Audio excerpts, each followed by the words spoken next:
शांति। आज 1 मई 2025 के बाबा के साकार महावाक्य। बाबा कहते, मीठे बच्चे, तुम बेहद के बाप से बेहद का वर्षा लेने आए हो। यहाँ हद की कोई बात नहीं। तुम बड़ी उमंग से बाप को याद करो तो पुरानी दुनिया भूल जाएगी। प्रश्न है, कौन सी एक बात तुम्हें बार बार अपने से घोट कर पक्की करनी चाहिए? उत्तर है, हम आत्मा हैं, हम परमात्मा बाप से वर्षा ले रहे हैं। आत्माएं हैं बच्चे, परमात्मा है बाप। अभी बच्चे और बाप का मेला हुआ है। ये बात बार बार घोट कर पक्की करो। जितना आत्मा अभिमानी बनते जाएंगे, देह अभिमान मिट जाएगा। गीत है, जो पिया के साथ है उसके लिए बरसात है। बाबा कहते, ओम शांति। बच्चे जानते हैं कि हम बाबा के साथ बैठे हुए हैं। ये है बड़े ते बड़ा बाबा, सबका बाबा है। बाबा आया हुआ है। बाप से क्या मिलता है ये तो सवाल ही नहीं उठता। बाप से मिलता ही है वर्षा। ये है सबका बेहद का बाप, जिससे बेहद का सुख, बेहद की प्रॉपर्टी मिलती है। वह है हद की मिल्कियत। कोई के पास 10, 20, 50 करोड़ अरब होंगे। अब वे तो सब हैं लौकिक बाबाएं और हद के बच्चे। यहाँ तुम बच्चे समझते हो हम बेहद के बाप के पास आए हैं बेहद की प्रॉपर्टी लेने।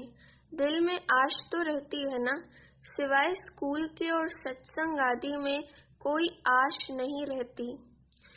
कहेंगे शांति मिले, वह तो मिल नहीं सकती। यहाँ तुम बच्चे समझते हो हम आए हैं विश्व नई दुनिया का मालिक बनने। नहीं तो यहाँ क्यों आए? बच्चे कितनी वृद्धि को पाते रहते हैं। कहते हैं बाबा हम तो विश्व का मालिक बनने आए हैं। हद की कोई बात ही नहीं।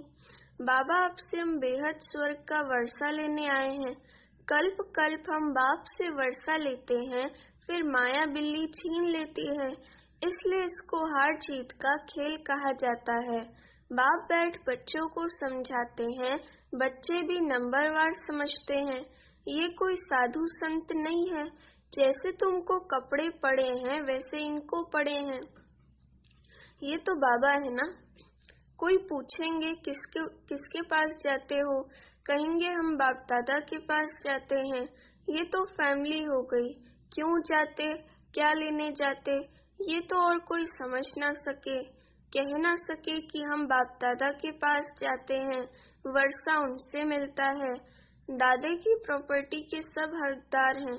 शिव बाबा के अविनाशी बच्चे आत्माएं तो हो ही, फिर प्रजापिता ब्रह्मा के बनने से उनके पोत्रे पोत्रियां हो।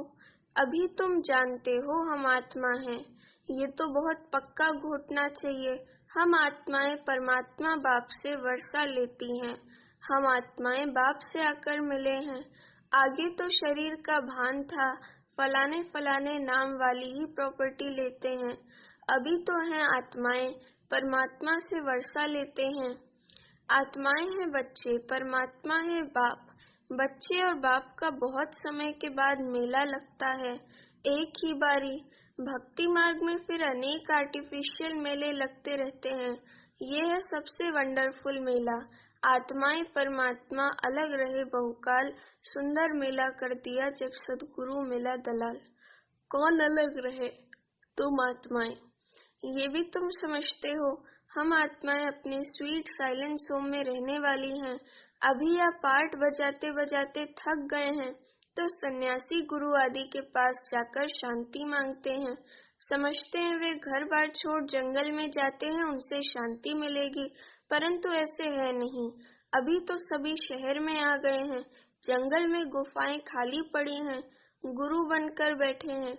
नहीं तो उनको निवृत्ति मार्ग का ज्ञान दे, पवित्रता सिखलानी है। आजकल तो देखो शादियां कराते रहते हैं। तुम बच्चे तो अपने योग बल से अपनी कर्मेंद्रियों को वश में करते हो। कर्मेंद्रियां योग बल से शीतल हो जाएंगी।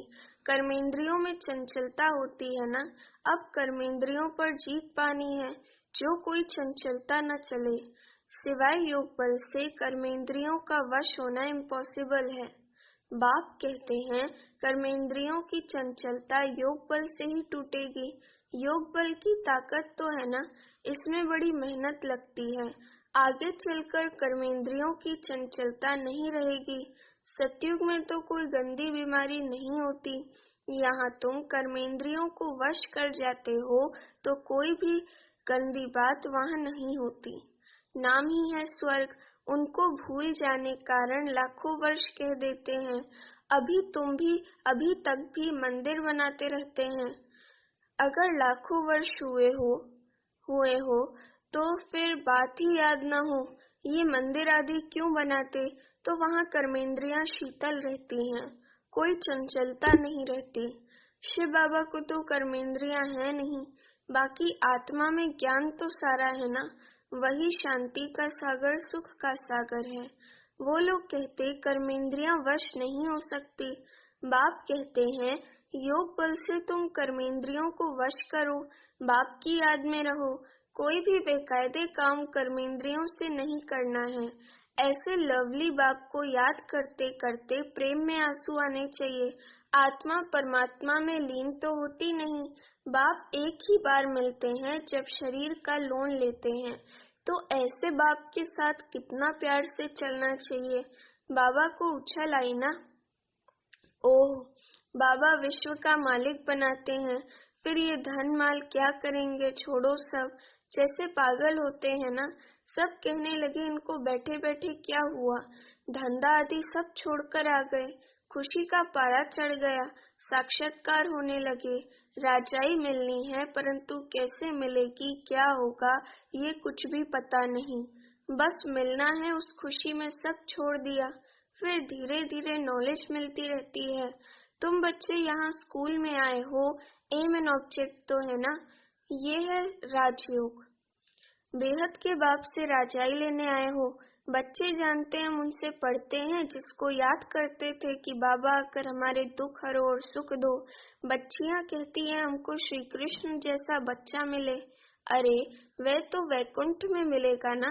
कृष्ण वैकुंठ का है, उनको तुम झुलाते हो तो उन जैसा बच्चा तो वैकुंठ में ही मिलेगा ना।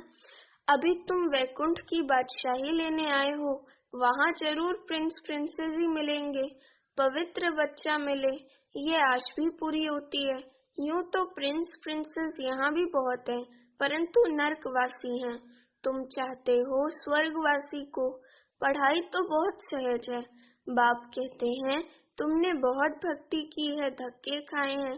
तुम कितना खुशी से तीर्थों आदि पर जाते हो, अमरनाथ पर जाते हैं। समझते हैं शंकर ने पार्वती को अमर कथा सुनाई। अमरनाथ की सच्ची कथा तुम अभी सुनते हो, ये तो बाप बैठ तुमको सुनाते हैं।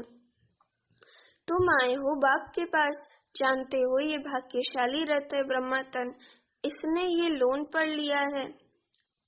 शिव बाबा ने लोन पर लिया है।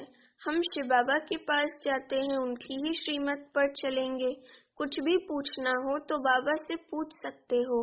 कहते हैं बाबा हम बोल नहीं सकते, ये तो तुम पुरुषार्थ करो, इसमें बाबा क्या कर सकते हैं। बाप तुम बच्चों को श्रेष्ठ बनाने का सहज रास्ता बताते हैं। एक तो कर्मेंद्रियों को वश करो, दूसरा दैवी गुण धारण करो। कोई गुस्सा आदि करे तो सुनो नहीं, एक कान से सुन दूसरे से निकाल दो। जो इविल बात पसंद ना आए उसे सुनो ही नहीं। देखो पति क्रोध करता है, मारता है तो क्या करना चाहिए। जब देखो पति गुस्सा करता है तो उन पर फूल बरसाओ, हंसते रहो। युक्तियां तो बहुत हैं, कामेशु क्रोधेशु होते हैं ना। अबलाएं पुकारती हैं, एक द्रौपदी नहीं सब हैं। अब बाप आए हैं नग्न होने से बचाने। बाबा कहते हैं इस मृत्यु लोक में तुम्हारा अंतिम जन्म है। हम तुम बच्चों को शांति धाम ले जाने आया हूँ। वहाँ पतित आत्मा तो जा न सके, इसलिए मैं आकर सबको पावन बनाता हूँ।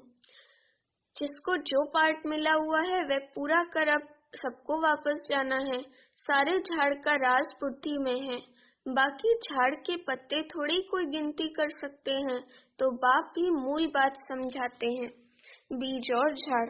बाकी तो मनुष्य ढेर हैं, एक एक के अंदर को थोड़ी बैठ जानेंगे। मनुष्य समझते हैं भगवान तो अंतर्यामी है, हर एक के अंदर की बात को जानते हैं। ये सब है अंधश्रद्धा।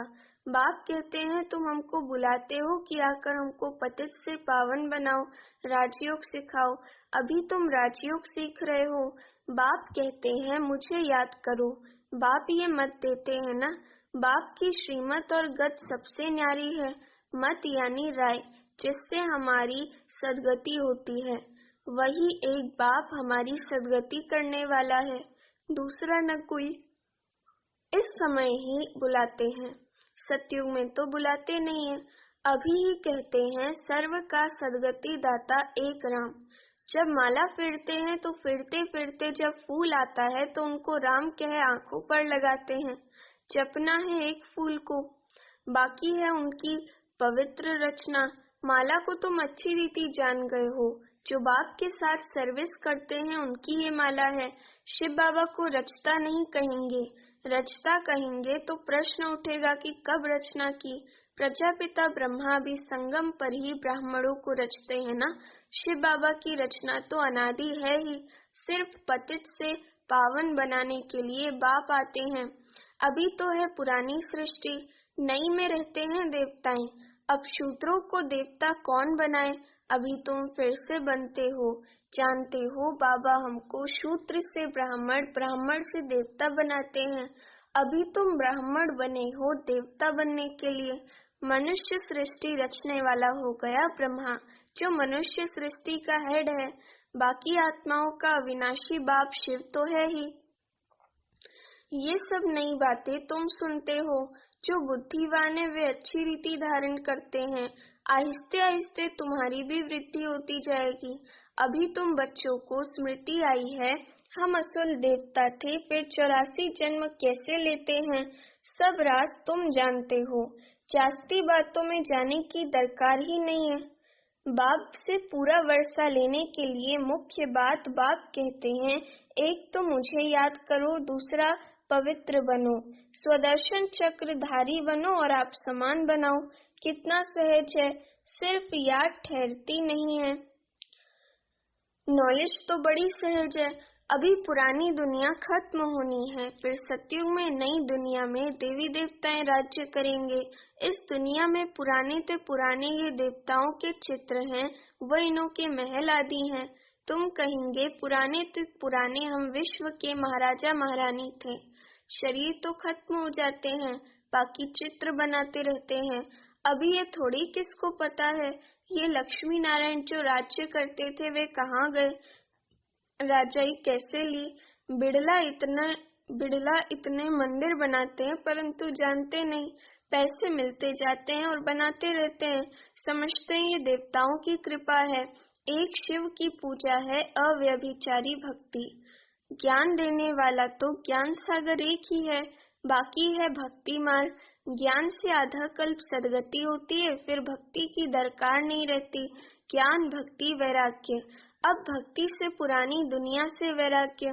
पुरानी अब खत्म होनी है, इसमें आसक्ति क्या रखें। अब तो नाटक पूरा होता है, हम जाते हैं घर, वह खुशी रहती है। कई समझते हैं मोक्ष पाना तो अच्छा है, फिर आएंगे नहीं। आत्मा बुदबुदा है जो सागर में मिल जाता है। ये सब गपोड़े हैं। एक्टर तो एक्ट करेगा जरूर, जो घर बैठ जाए वे कोई एक्टर थोड़े ही हुआ। मोक्ष होता नहीं, ये ड्रामा अनादि बना हुआ है। यहाँ तुमको कितनी नॉलेज मिलती है, मनुष्यों की बुद्धि में तो कुछ भी नहीं है।